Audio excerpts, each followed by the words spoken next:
Thank you. Welcome back to the budget session. I was made aware of the fact that there are a number of people who are obviously have joined the meeting as guests. For everybody's information, the guests that are on here will not have an opportunity to speak at this meeting, but I invite everyone that wants to speak about any topic or any section of the budget to please show up at the work session on May 4th. And then again, you can come to the council meeting for the first reading. So we appreciate it. And we appreciate you being on now. Let's continue now. I think the next department up is HCD. Am I correct? Yes. Yep. Mm-hmm. And who do we have from HCD? Hey, Jack, it's Everett Howard. Everett, good evening. Good morning. How are you? I'm good. Christine Chestnut should also be on here. I'm here. Okay. So let's let's go through your critical items if you have any, and then we'll go through the departmentals. Somebody's not on mute, so and rustling papers. So if you could not do that, that'd be great. Everett, the floor is yours. Okay. Do you want to so essential items? Most of our budget is pretty much level funding. We do have we had some requests in for some areas where we are traditionally short that are not necessarily funded in the mayor's budget. We do have the Americorps position, which is a new line item for us to help with staffing at the Newton Street Community Center. We appreciate that being in there.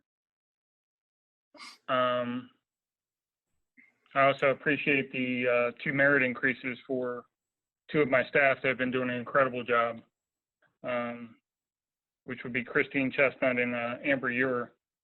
They've, Christine's doing a tremendous job, as you can see with the Camp Hope that's currently going on. Other than that, I know there are going to be a few areas where we're going to be a little short, but we can make do with what we've got in our budget. Traditionally, that's training, uniforms, and vehicle maintenance. But we want to thank you for the funding that we're getting. Okay, let's go through the, where are we going to start, Keith? 25,200.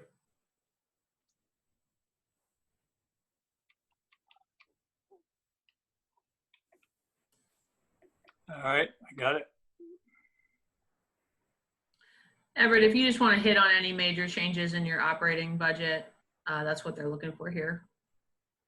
Okay, so that would be that 20 original versus 21 proposed? Yes. Yeah. Okay.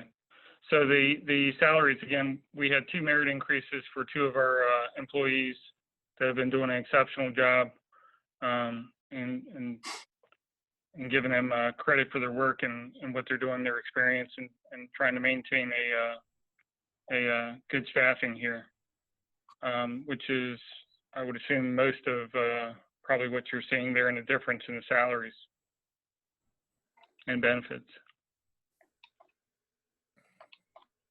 Okay. Yeah.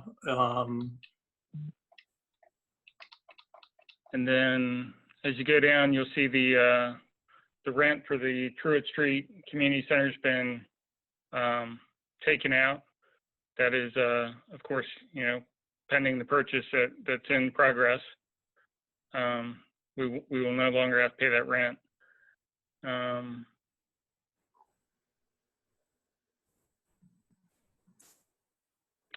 So is there anything else there specific that you want to hit on? Well, we'll go through the council people, and then we'll see if they have any questions or comments. Okay. One quick question before we go to the questions. Are we currently paying for electric, gas, electric and heat at Truett Street? Yes. Okay. And it's all electric. Okay. Gotcha. All right. Any questions, Mr. Boda?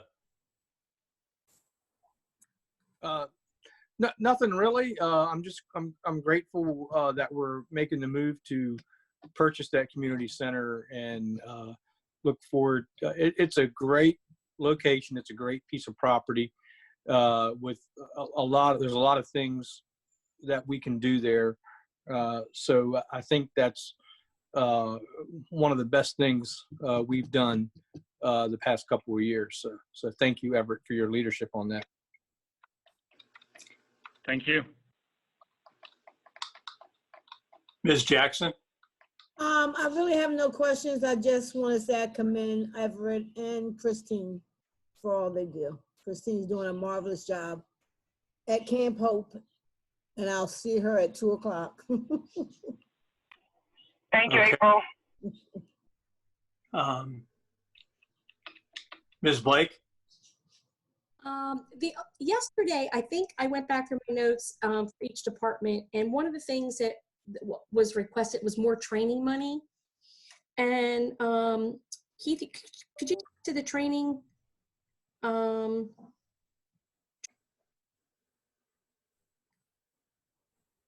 Here it is, Eric.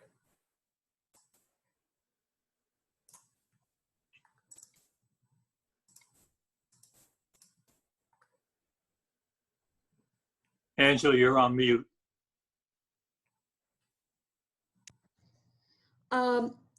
Yesterday, do I understand that a lot of people were asking, well, not a lot of people, but the representatives from this department came in and were asking for more training money? There was some questions about basic training funding for some certifications needed. Do I have the wrong department? No, I'm not sure exactly what they asked for in the personnel committee meeting yesterday, but training is one of the shortfalls in my department. I asked in my original request, we'd asked for an additional $1,000 in training because, I mean, all of our code enforcement officers have to be certified, and we're doing several different certifications. One is everybody currently is certified in the Maryland lead law, lead abatement certifications, which that, you know, when you take that, it's good for like 2 years, and it's about $200 to refresh that. The initial training was like $400 for each code enforcement officer, and then we also have you know, your ICC certifications for property maintenance, and then it's, you know, there's multiple certifications you can get through the ICC to include zoning and commercial buildings and things of that nature. Each one of those tests costs about $200, and they have to do quite a bit of study to be able to pass those tests, and that's not including any other, you know, training that we might want to, you know, incorporate into our department. So, I mean, those trainings alone are eating up most of our training budget. Right. Like I said, we have 5 code enforcement officers. So, you know, the past 2 years, we've had to push to get the certifications for them. And that's, like I said, that's $200 pop on the test. That takes the money out right there. How much more training would be adequate to get the proper training for the certifications needed? Do you have a number on that by any chance? You know, ideally, you know, the more training you get, the better, you know, our personnel are going to be more better equipped to do their jobs and more experienced with things. You know, I asked conservatively for $1,000, but I mean, ideally, you know, you could bump that number to $2,000 or $2,500 easily. Yeah. Just to add to what we've got there. If I could, Everett, just to maybe I can help out a little bit. I think the question that Angela is trying to get to, and the one that I have on my list, is what is the minimum amount of dollars to make sure all the certifications that we're responsible for are what's our annual cost for that? So again, the certifications for the lead and for the ICC trainings, once you get them, they as long as you continue to get refresher courses, there's not really any additional cost other than maybe the refresher course. The lead is going to be every 2 years, which is going to be at least probably 200, 250 or something for the class. Times 5, there's you're looking at about $1,300,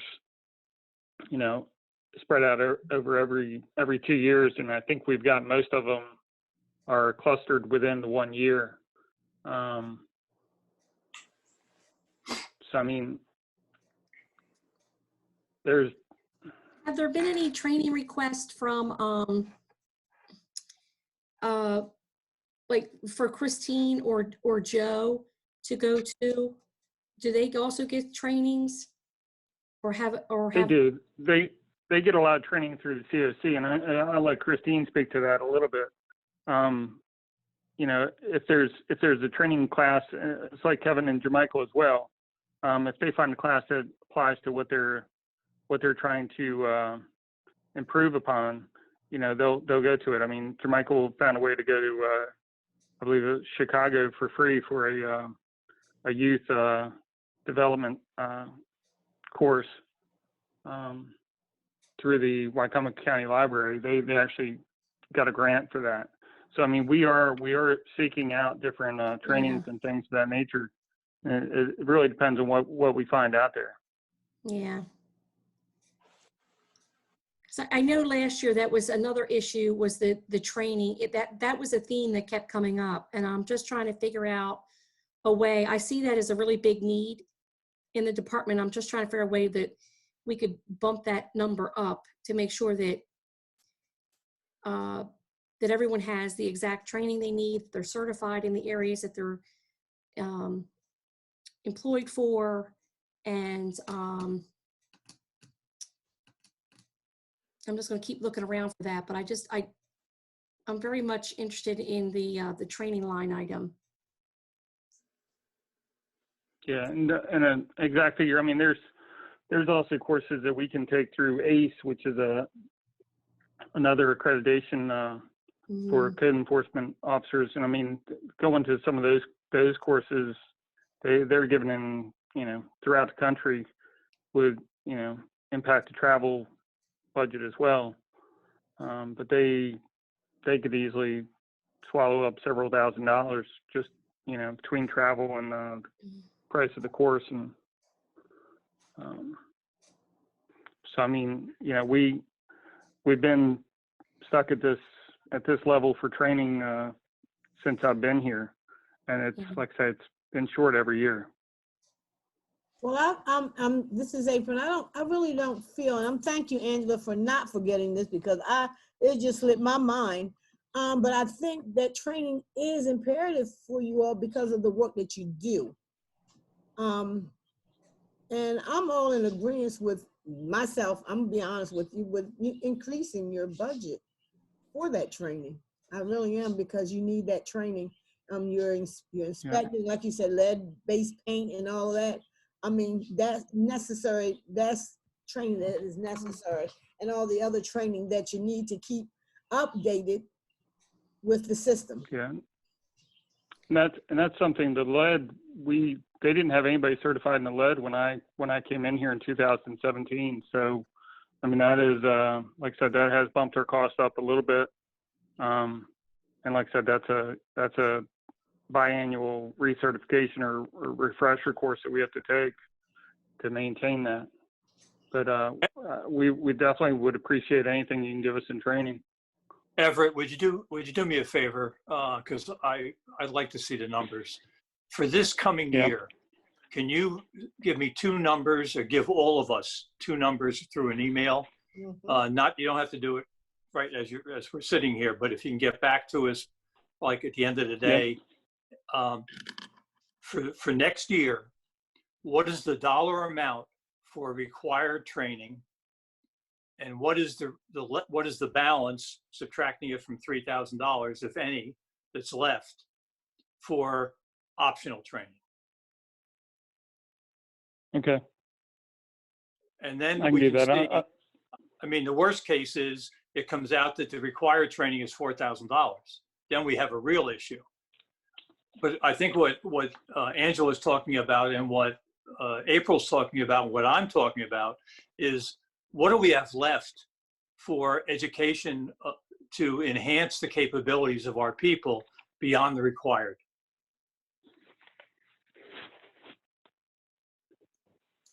So could you do that? Understood. Could you- Yep. Okay. Yep. Angela, I'll try does to that, have that out to you later on today. Angela, does that help? Yes, yes, it does. Yeah. Okay. Thank you. Thank you You're very welcome. much. Any other questions, Angela? No. Okay, thank you. Mrs. Gregory? No questions. I was going to suggest we just get the difference of the numbers. So Thank that you. would be great. Yeah, I obviously butted in and got my questions answered at the same time, so I don't have any other questions on that item.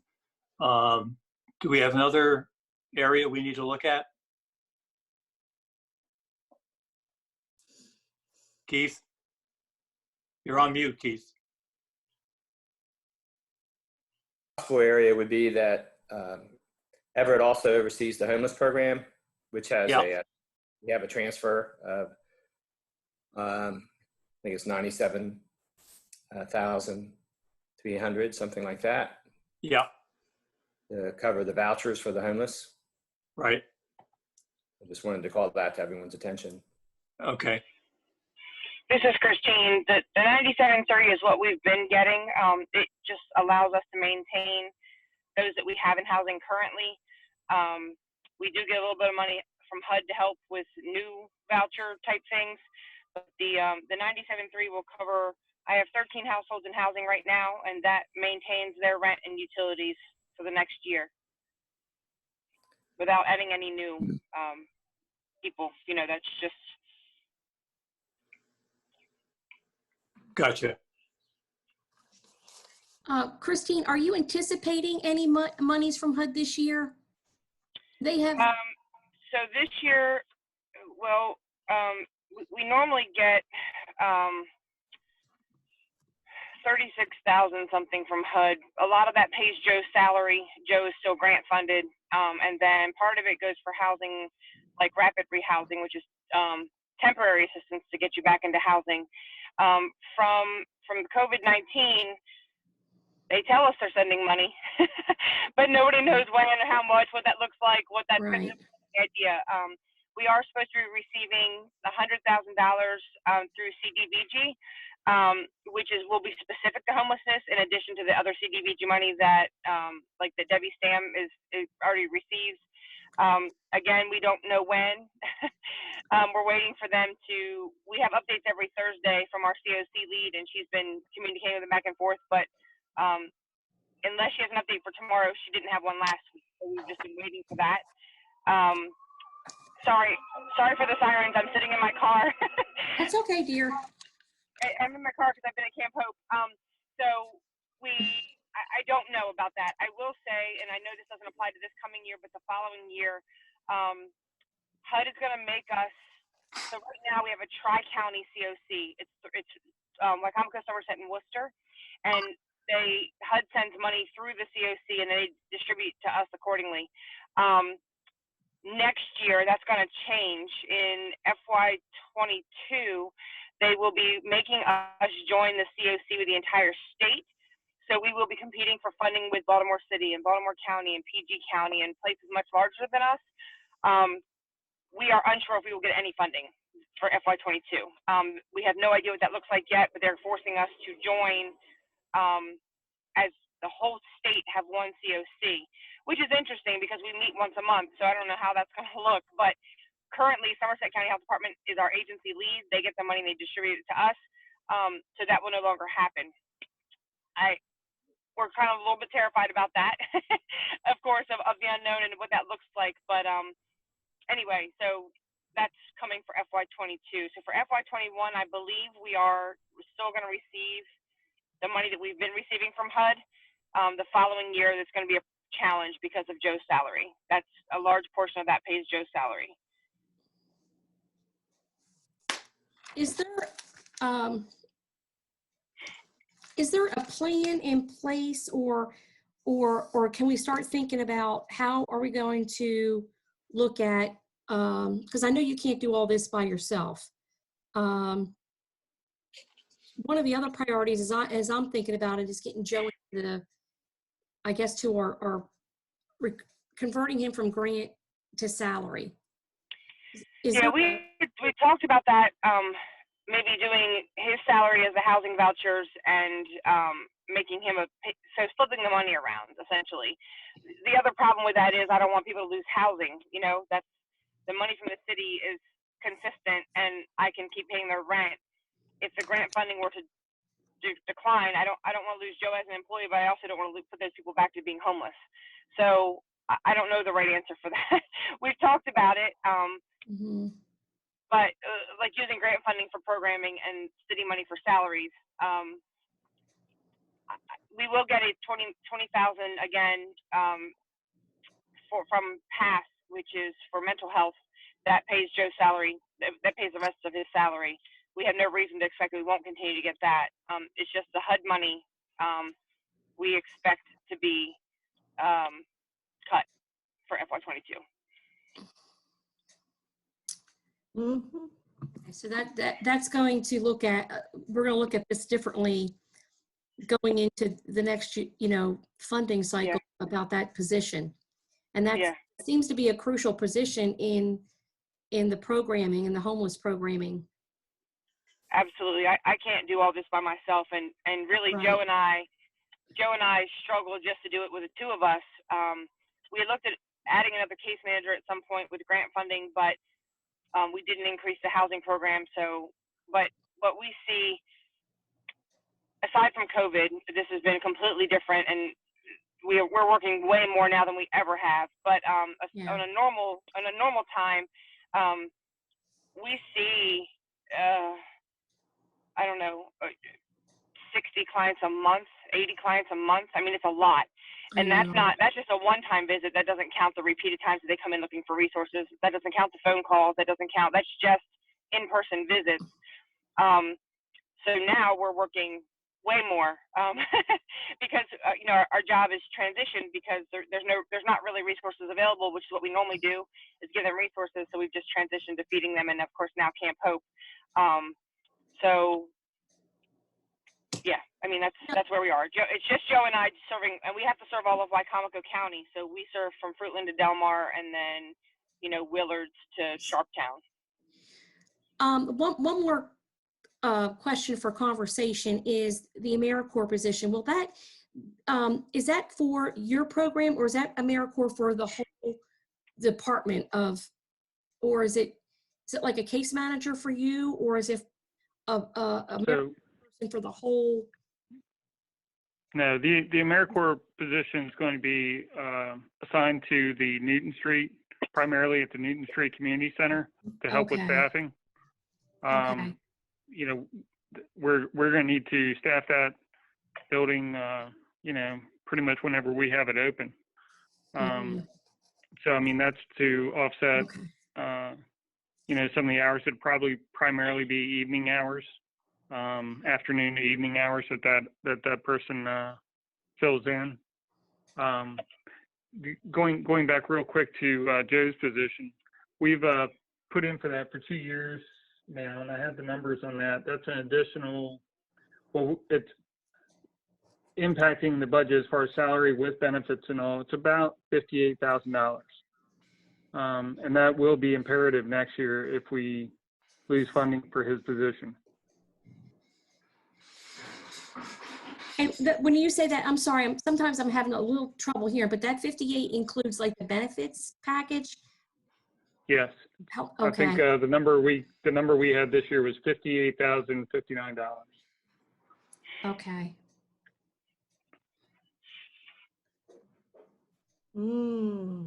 Okay. Because this is going to be a bigger discussion in the near future than we think.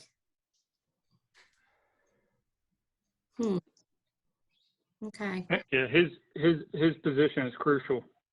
Yeah. So Yeah. And Angela, back to your question about training. Joe and I attempt to take advantage of every single free training that we can, like the mental health first aid for youth and for adults. We've done that. Of course, Narcan training. Anytime there's a free training available, Joe and I make an attempt to attend that. Before COVID, we were required to once a year attend a conference out of state through the National Alliance on Homelessness. They did not do it this year, so we didn't have to attend that this year. 2 years ago, I went to Georgia for that. So Joe hasn't been to that conference yet because when he started, they had it the week after he started, and he was too new to even know what was happening. So Right. I didn't send him, and they didn't have it this year. But we are normally required to do that. But going forward, I don't know if we're going to continue that or not. But that was a HUD, a HUD requirement for us. But everything else, we take advantage of free trainings that are offered to us through the health department or any other agency that's offering something related to us. How much was that required training through HUD? Because you got to have that to get the HUD monies, obviously. So that's desperately linked. So how much was that, Yeah. to Georgia? The training itself was only like $500 or $400, I think, for us to go I was there for 4 days, I think, but there was hotel costs and I flew because it was Georgia. But they're not doing that this year at all. They're not having the conference. So Okay. for next year, once we get notification that they're going to make us do that again, then I would know more, but it just depends. They hold one on the East Coast and one on the West Coast, and we are all expected to go on whatever coast we live on. And then they split the country like in half for that. So it could be anywhere. Right. The one I went to was in Georgia. So obviously if it was, Jersey, we could drive there, but Georgia was a little bit much. So the training itself was like $400. It was just the travel of, I had to rent a car and I had to stay in the hotel because there was no hotel space where I was and all that kind of stuff. So, but they're not requiring that this year at all. They're not having the conference. So. Okay, well, that's a little break. Okay. Yeah. Anything else, Angela? No, I just want to keep this on the front burner because we've had such success with this program, and I want to keep it in our minds as we go forward on how to, one, make sure, two things that really stick out to me is to get in the training that the whole department needs. The lead enforcement, this code enforcement, whatever that's all about. Seems like their training dollars are always tight or deplete quickly. And also really thinking about going into how we're going to incorporate Joe's salary out from grant into our budget. And I'm not saying anyone has the answers to that now, but those are the two things that I really want to focus on for this department. Well, just to maybe ease your mind a little bit, and everybody's going to be surprised at me saying this, but Joe's position obviously is vital. And if for some reason we lost the grant in the middle of next year, we still have the option of a budget amendment. So, that's always an option. And I'm not big on budget amendments, but. I know, that's why I'm shocked. Well. I heard you. Let's take note of that. I figured they would put it down, but. Recording. Because, and I'm just, I get more and more impressed with what we do in Salisbury. And we have so many departments that work hard. We've got very talented, very smart, energetic people that are really on the edge of doing some fantastic things for our city. And this would be a highlight. Our youth programs, our homeless programs, the community things we do with our kids. It just highlights so many things on so many different levels. I want to be very, very aware of how this is all going to roll out. Yeah. I think you're preaching to the choir. Good. Okay, thank you, Angela. If there's nothing else, then Everett, thank you very much for what you guys do. You're a critical piece of this puzzle that we call our city. And please thank all of your staff. We appreciate what they do on a daily basis. Thank you, Christine. And please tell Joe thank you. And Everett, get the word out to all your staff that what they do is important and critical, and we appreciate it. Thank you. Thank you Will all. do. We appreciate everybody's support from the council, the mayor's office. So we couldn't do it without you guys either. So thank you. You're welcome. Okay, next up, finance. Mr. Cordry, you can unmute yourself and We have Laura Soper next on our list, and she's, do you mind if we jump to her, since Keith's hanging out with us all day anyway? oh, okay, that's Sorry, fine. That's I fine. promise to be really quick too. No problem. Well, Laura, depends on what your budget numbers are. All right, Laura, welcome. And why don't you go over, if you have any critical items, discuss those first, and then we'll go over the line items. Okay. Well, there isn't much of a change from my budget from last year to this year.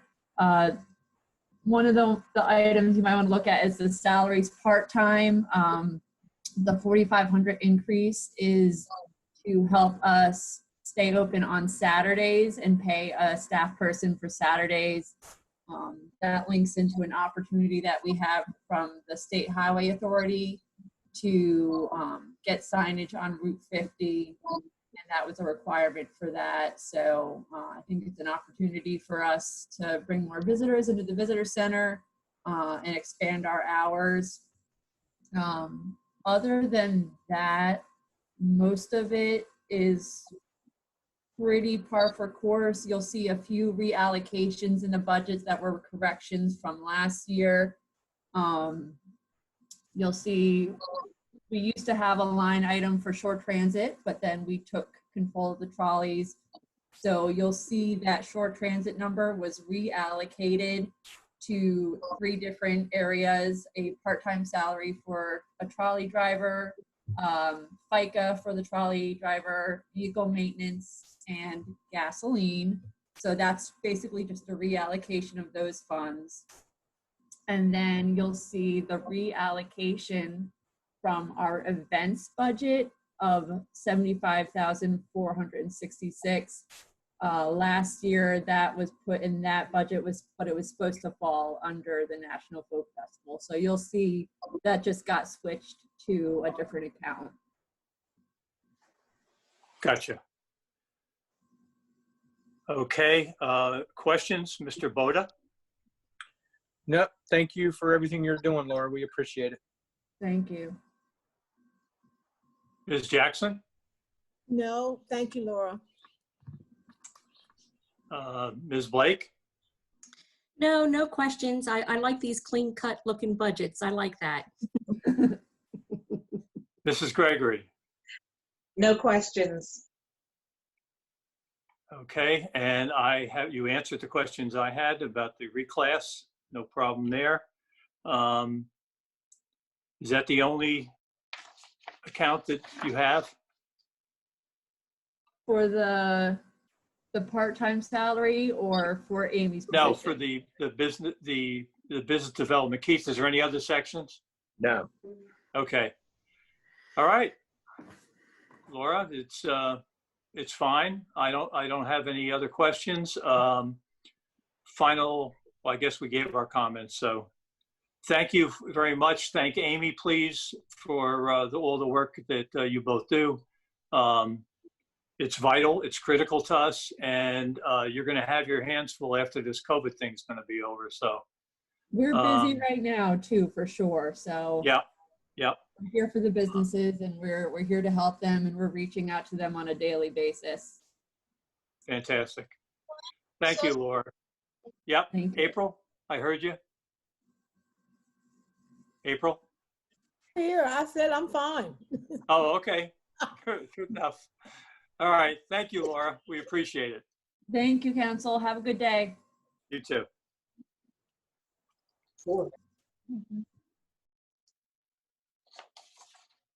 Okay. I guess that your time has come, Mr. Cordry. Well, we actually did finance the other day. We were able to squeeze it in on Monday. Well, we've got business development, or did you cover, I mean, not business development, debt service and other, did we go over all those? So I did cover debt service when we were in the budget book. Yeah. In the financial, actually the financial health presentation. Oh, okay. But I have that on another screen I can share if we want to revisit that. Unless there's any questions, does anybody have any questions about what the, in regards to debt service or other issues? No. No, I think we covered it the other day. Yeah, I think No, I'm the good. only thing that I like to caution everybody on is that as our reserve has gone up and gotten a lot better, our expenses are going up. And I remember that one graph. Could you put that one graph up again? For the available debt service? Yeah. Yeah, I have it on the other side. Okay, this just showed based on this was just a snapshot of when we did the CIP over the 5-year period. We could see that the available debt service based on 10% of our expenditures would actually have been depleted by 24. Right. So it went negative if we approved all of the CIP. Correct. Much of the CIP in 21 did not get approved. So this does not reflect that either. This is just full boat. If everything that was identified as a capital improvement was funded, it would result in more than 10% of our expenditures based on the data that was available at the time we did the CIP plan. Gotcha. Okay. We have to keep our eye on that number. That's critical. Okay, thank you, Mr. Cordry. We'll now spend any time, the remaining time. Julia, do you have anything else that needs to get presented? I did just want to circle back to Corey's comment on the cost of training. She misspoke. She said the cost of training for our wastewater folks is $11,000 over 3 years. So still not, still a sum of money. So we'll look at the contract idea. I think it's an interesting one, and we'll keep you posted on that. But I just want to make sure you had the right dollar figure. And Tom is also working on getting that electrician number, what we contract out. He said it's approximately $64,000 on 4 projects that we, I think it was this year, contracted out. An electrician is approximately $61,000 with benefits, but there still would be some additional costs that, some contracting out that would have to happen. That's just out of our wheelhouse. But he's going to work on getting the details for you later, but I just wanted you to have that. Great. Thank you, Julia. At this time, we'll spend a little time talking about any questions or a general discussion on the budget as it's been presented. So if anybody has any, I'll do a roll call and we can talk about getting the items that we want to talk about. Mr. Boda, do you have anything that you'd like to discuss further? I think one of the things we might want to look at citywide with training, and I think, one of the thoughts that I had is especially positions that are specific, that require specific certifications, that require certain types of training. I think we need to graph or note each position, what the required training is, what's the cost associated with that required training, And in addition, with optional training, to enhance, like our code enforcement officers, or with what Christine is doing, to look at, those positions as well. I think we need to really dig into this and then come up with a plan as far as, if required training is over a certain amount of money, that we look at, having contracts associated with when we're hiring people for those positions. Mainly because with, some of the situations, we see it in law enforcement, we see it in, our wastewater treatment plant and water treatment plant with those certifications. Even $11,000 is significant cost for that training. So, and that's still, I think, more than a police officer going to the academy. And I think that, that we really need to take a look at that, just because, we don't always want to be a stepping stone. We want people to come here, have careers, and serve our city. And so that's kind of, I feel really strongly about that. Overall, I want to thank all the department heads. I think they did a great job in balancing, what they've got to do. And especially in this moment of uncertainty, I think we've got a very responsible budget. And so I look forward to hear what everybody else says. So thank you. Thank you, Mr. Boda. One of the things, and I do agree with it, training is certainly a key element for any business. If you were in business, you'd do the same thing. Actually, we had, in our company, we had a training separate area that was all the different departments. It was all under one thing. Julia, that may be something we want to look at, because there's a lot of things that they can receive in-house if you have a skilled trainer, but there are mandated ones that OSHA, for instance, has for fork truck driving on an annual basis, heavy equipment, et cetera, et cetera.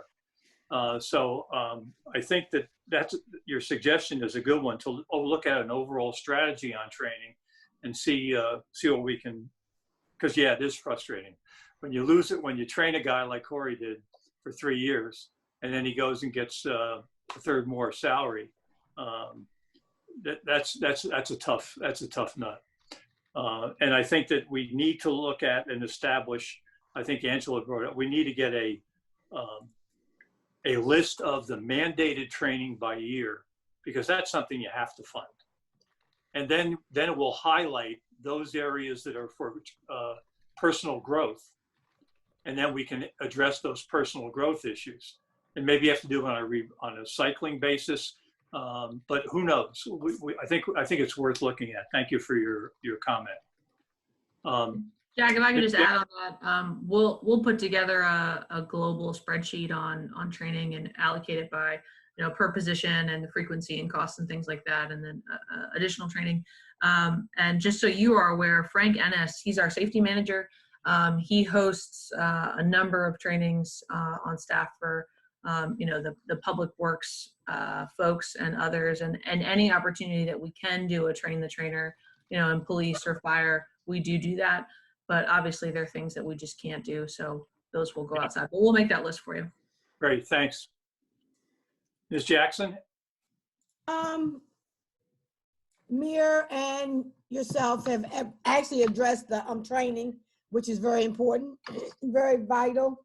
I have another daycare for the city. That is one thing that I would like to speak about, because it's imperative, because a lot of people, and I know Michelle can chime in on this, have a difficult time finding daycare or reliable daycare.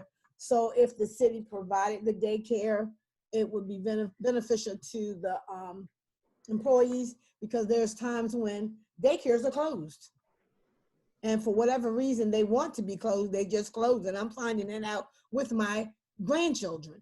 And so if we would have a beneficial and a concrete daycare for our employees, I think that it would be beneficial and helpful for our employees, and our employees would thrive and wouldn't have to worry about the small things, the little things, you know, that keep you from coming to work, or you get you aggravated because you don't have anybody, you don't have family, you know, to watch your kids, but you do have a concrete daycare for the city, and you're a city employee, and then you're stable.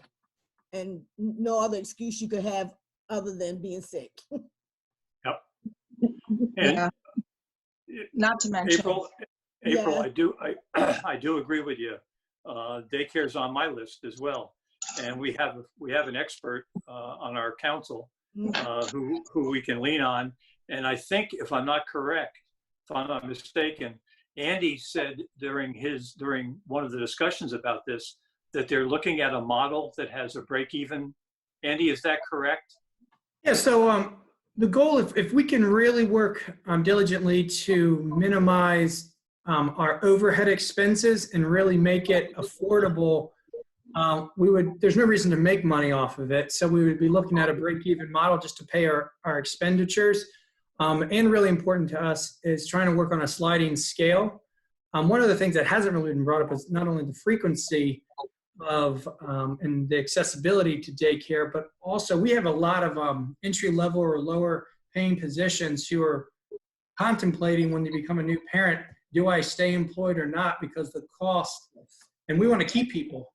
So if we can create some sort of sliding scale option, then we can keep and retain rather than lose people. Yeah. I think that was going to be my point about it, is it's going to be not only a way of retaining current employees, but it will be a way of drawing fresh talent and people who are looking for something stable. Good quality childcare is difficult to find, and especially the under 2 area. And I think it would be, having, you know, run it myself, I think it would be easier than it sounds to find a break-even model. Daycares in general don't make a lot of profit to begin with. But you know, I think being able to make it self-sufficient is entirely possible while providing financial relief to entry-level employees. I think that would be a key factor, and I think that would also help us recruit new people.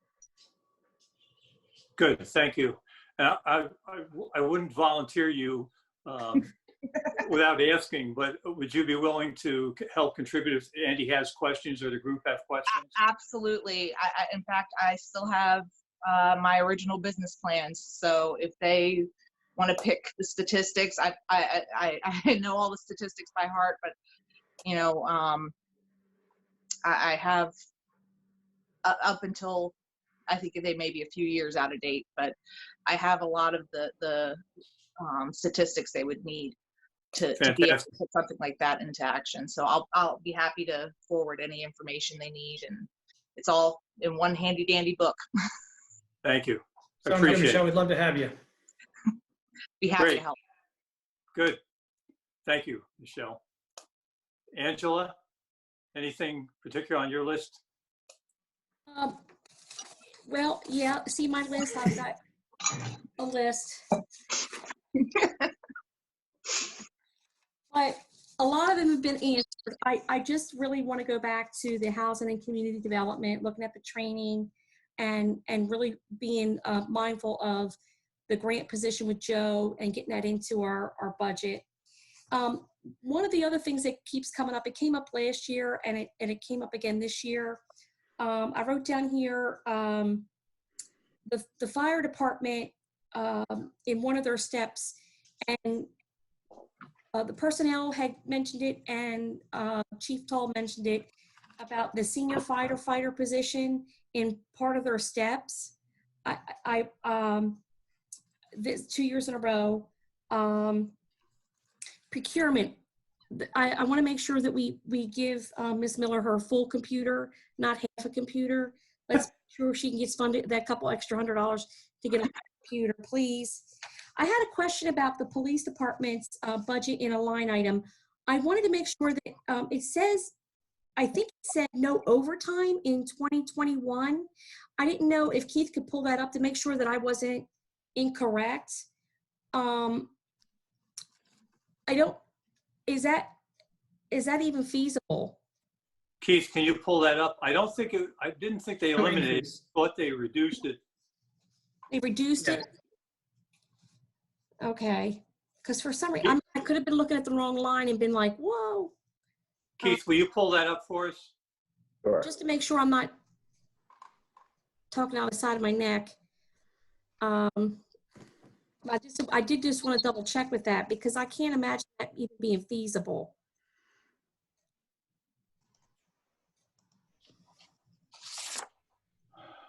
Overtime. There's the mayor's 465,995 for overtime non-clerical. Okay. Just no increase is what I guess. Yeah. Oh, okay. No Yeah. increase. Okay. I just want to make sure that that was, also going back to the police department, in the capital improvement plan, did I read or did I see or hear about, is there 5 new cars coming to them? Yeah. Yes. Yes. Oh, okay. And that's going to be coming in this next, is it a phase in or in the capital improvement plan? Is it that for this next fiscal year coming up? That's for this year. There's 2 patrol cars, 2 marked patrol cars, and 3 CID vehicles. Those will be ordered in FY21. Okay. Okay. Angela, Yeah. for your information, the Yeah. lead time on police cars and fire vehicles is tremendous. Yes, it is. That's why I said ordered in FY21. Right. Yeah. Yeah. Okay. Yeah. It's terrible. Yeah. You The- might see them before our term ends. Right. The infrastructure and development, there was a request for software for the HydroCAD to help with stormwater management. I thought that was a very interesting point that she had made yesterday. And if I'm not mistaken, she mentioned it to be, I think as simple as like an $895 expenditure for this software that would make things, I think, an easier and more accurate computable diagram or on our flooding, stormwater management issues. So just on that topic, Okay. I know there is some interest from the staff.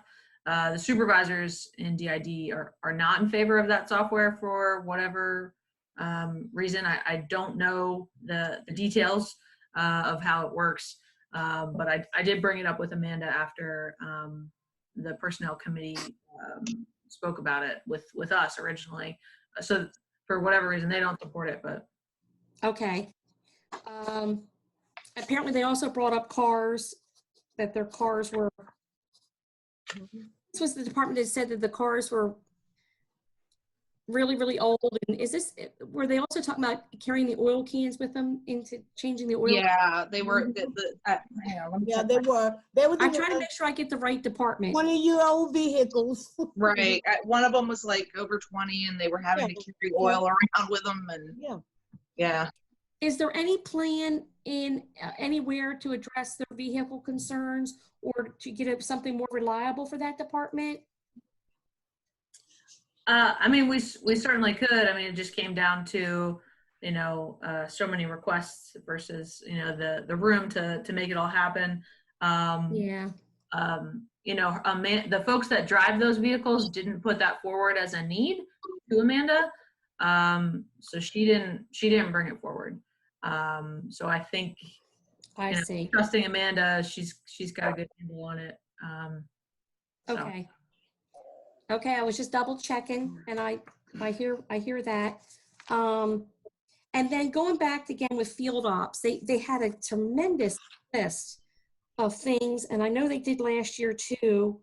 But I really wanted to look at that. One of the things that I thought made a good argument for 2 or 3 additional electricians is doing a price comparison with the amount of contractual work that they give out to complete the work for the city. I would really like to see that number in comparison what it would be to hire a staff person for that amount of money. So Angela, I brought that up a few minutes ago. I don't know if you heard me. Tom said that approximately this year we did $64,000 in 4 larger electricity contracts. I didn't hear that. A individual electrician costs about $61,000 a year with benefits. So if you look at that alone, it's pretty cost neutral, but there still would be some contracting out of other services, not to the tune of $64,000, obviously, but things that our staff just don't have machinery or ability to do. I've asked Tom and Billy to put that in a spreadsheet and dig in a little deeper so you can have the proper information. And Angela, Yes. go ahead. No, go ahead, Andy. No, I was just going to say that is that model is looked at in other capacities too. When you think about park maintenance, do you hire park workers or do you contract out lawn care companies, stuff like that? So it is a exercise we look at citywide when you're thinking about, do you have on-staff people or do you shop it out, farm it out to a contracted thing? So there's kind of this give and take constantly that we're going back and forth with because the work needs to get done. Yeah, I agree with that. And now field ops did have an awful lot of equipment. I think if there was any in the CIP, but a chipper came up. I think a chipper came up last year too. They're really into this business. We need a chipper and a striper. So I didn't know if anyone else had thought about those things. Those were just some general areas. Andrew, I think all of those are, I mean, they're all founded argument and well-deserved projects. I don't think we gave kind of an overview, but you know, our general fund requests were $2.8 million in essential items, and we were able to fund about $380,000. But you know, the requests are real, but $2.8 million, that's a lot of money, and you know, like we're not looking at increases to taxes at this point. We've got a fire service thing that we're still trying to work through. Yeah. So you know, it's kind of then it's prioritizing what are the essential, like dire needs that we have. And I mean, but there's definitely more requests and definitely more need than available funding at this point. I think Tom discussed the striper issue, where if we did get a striper, we'd probably have to hire additional people to operate it. And he didn't think it warranted getting one with the amount of work that we have. Now, the chipper, on the other hand, I think is something we should list and look at, because if it's something that is as old as it is, and with the amount of storms and fallen trees and all of that, I think it is should be considered an essential item. I think one thing, if I could interject, I think one thing that we have to understand is that we have all said to every one of our leaders that's presented what a great job they're doing, and we're thankful for having them. The best way that I can say is this: if they have gone through this budget, let's take Amanda, let's take Tom, you can take it, let's take Everett, you take any of those people.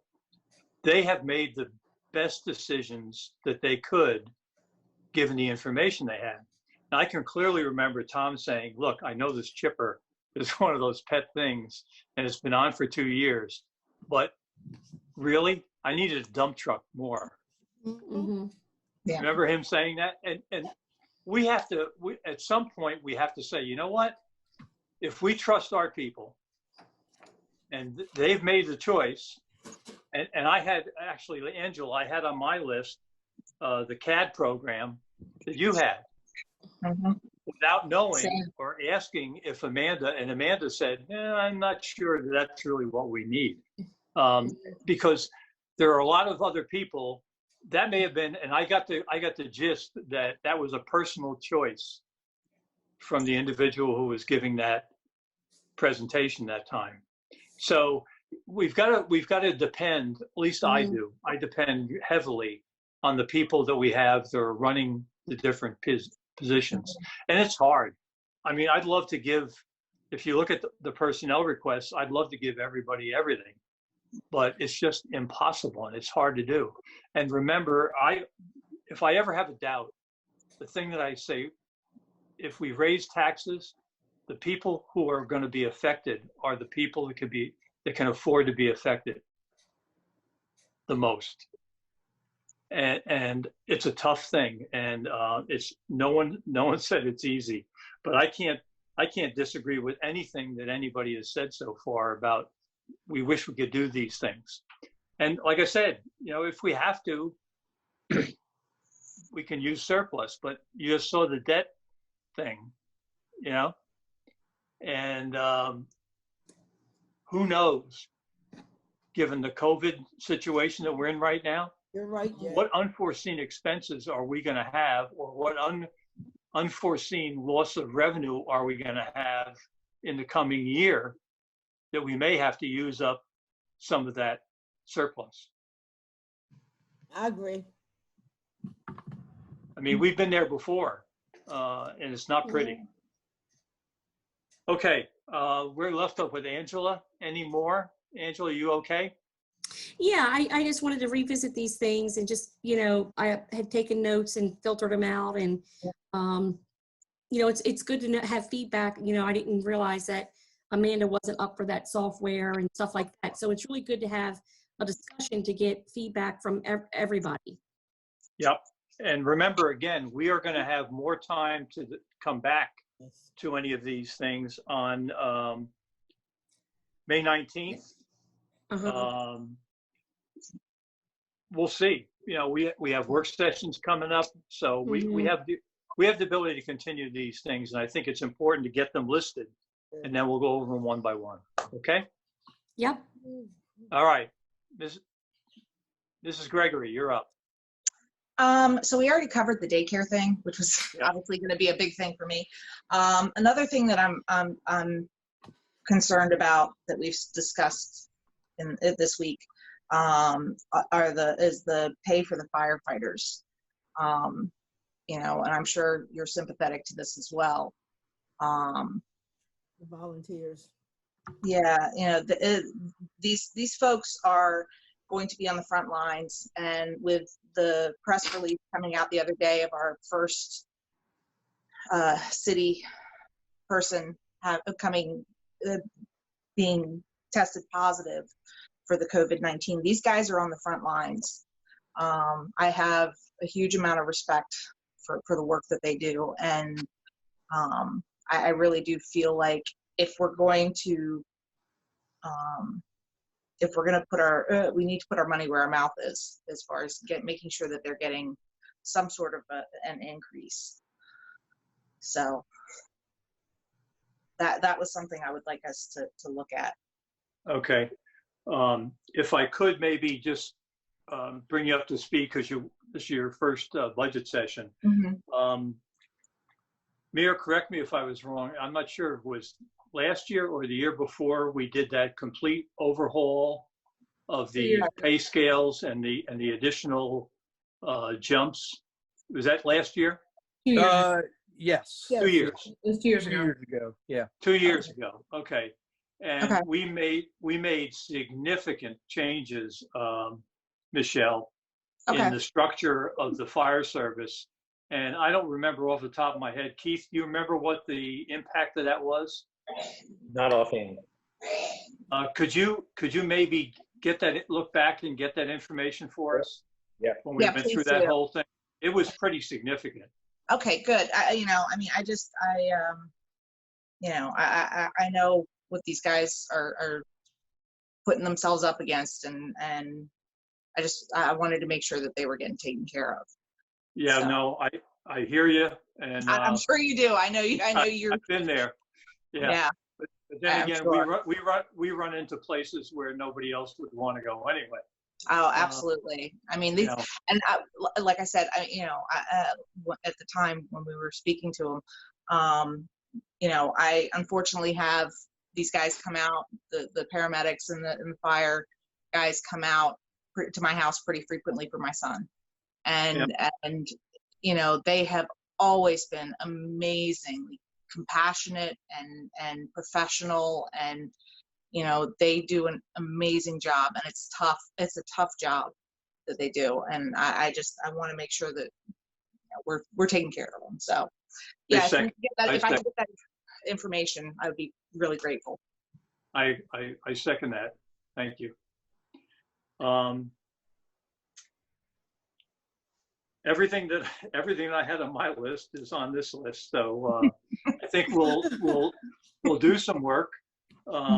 I think we've certainly gone through what we need to go through today. Julia, do you have anything you'd like to add? Just on the fire department piece, I mean, I recognize and everybody sees that, we across the board, we'd love to be able to pay everybody more. All of our staff are deserving, and many of them are underpaid. I'd say most of them are underpaid.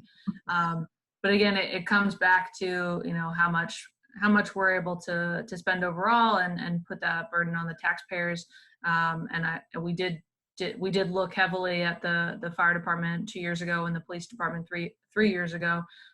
So, sort of taking our turn and going through the organization holistically, we were able to take care of field ops and waterworks, hopefully this year if you keep that in, but making sure that, everybody gets looked at and spread that wealth out. But certainly, I mean, I think the increase that John was asking for that senior firefighter was over $200,000 for an additional rank, and that's a lot of money. Yeah, it is. But certainly understand that if money was no object, everybody would be getting paid a lot more around here. Right. So I just wanted to, we think about that, but just want to be cognizant. I thought yesterday that Chief Tall said that senior firefighter position, because I asked him for an amount on that, and we compared it to, I think, a similar position or a rank under, like $46,396. Does that sound accurate to anybody? I think so. About. Well, I thought I said more. Keith can pull that up for us. Though. Okay. All right. And just on that firefighter one, what ends up happening if you insert a new rank, because of kind of this word of compression, it actually moves everybody above that rank up too. So Right. That's where you see that compounding increase. So it's not just that rank, it's everybody above that rank is why it's so much money. I see. That explains a lot. Thank You you. got it. Thank Good you. job, Andy. Andy, Yeah. I've got social worker brain. Thank you. Yeah, Right. Angela and I are on on a different spectrum. We So got different brains. That one line cleared it. Thank you. Okay, Andy, you've earned your keep today. So, All right. Andy, anything else for the good of the order, Andy? No, I think everybody's done an excellent job. We continue to work diligently with our teams to be frugal and to really think through.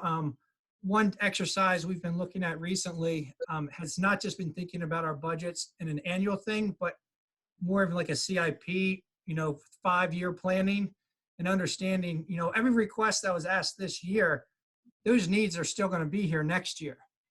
More than likely, especially personnel, if it's not even more so. So there's compounding of need as we grow as a city, as our infrastructure continues to age, our equipment ages and depreciates. So hopefully COVID is not too big of a hit, but this year was tight. Next year will continue to be tight, if not tighter. So we got to be creative, but we got the right people in place to make that happen. Thank you, Andy. Mr. Mayor, are you still on, or did you have to jump off for another meeting? I don't see him on here. Okay. He was on for a while, I know. So the rest of the process really is the following, if based on our schedule. So I'll just review that so that everybody that sees this can know what's going to happen. On the 27th of April, which is our next council meeting, we'll have the first reading of the proposed budget and establishing the date for a public hearing and the water and sewer rate ordinance. That first reading, things can change between the first reading and the second reading, and they usually do. So that just because we have the first reading, that doesn't mean that that's going to be the final. On Monday, May 11th, we'll have a regular meeting, which will be the public hearing for the proposed budget and the proposed water and sewer rates. And then on Tuesday, May 12th, if we need to, and that'll be up to us to decide, we will have a meeting from 8:30 to 1 in the on another meeting on what's the name of our Zoom. I don't foresee that being necessary, but we'll see. On Tuesday, May 19th, from 8:30 to 10:30, we will have a Zoom meeting and talk about the general discussion, to finish up on the general discussion, have final adjustments and approval before the deadline. And then on Monday or Tuesday, May 26th, or Monday, June 8th, we will have the regular council meeting with the second and adoption of the budget and the water and sewer rates. So that's where we are. I want to thank everyone very much. It's a pleasure when everybody's prepared. And again, I want to thank Keith and his staff, Julia, Andy, the mayor, the department heads. This was probably the smoothest budget, honestly, that I've been involved in. I've been in 5, 6, I don't know. But it's been very, very productive. And I also like to thank PAC 14 for making all these things available and possible to us. So thank you, Keith, and thank you, Craig, and PAC 14. If there's nothing else for the good of the order, I wish everybody a great and safe day. Please be careful. If you're capable, my daughter did it yesterday. Angela, you'll like this. My daughter went and gave blood. I saw. We need people to donate blood. Please go out and do it if you can. Wear your masks outside. Wear your masks outside. If you don't have to go out, stay home.